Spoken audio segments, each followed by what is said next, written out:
สบายดีเนาะคนเนาะคือว่าเมื่อนี้ท่อนก็มาเฮ็ดงานอยู่ที่ตลาดธนบุรีเนาะ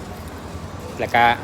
กำลังสิกลับเนาะแต่ว่าพอดีคอยนัดคนหนึงไว้ว่าสิไปเล่นน้ำเรามาเบิ่งว่าเป็นไผคนหลายคนอาจจะเห็นคลิปแล้วเนาะหลายคนก็อาจจะรู้จักแล้วเนาะมาทุกคนมา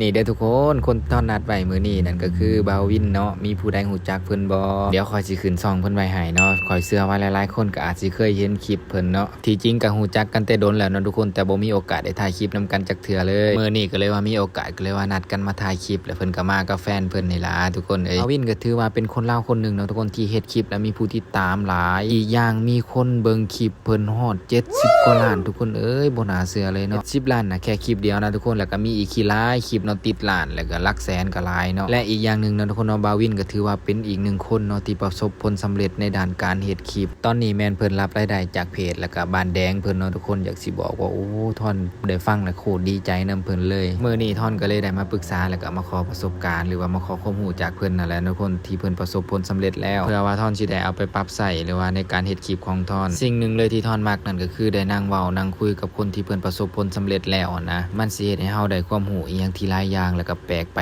ในทางที่ดีเลยทุกคน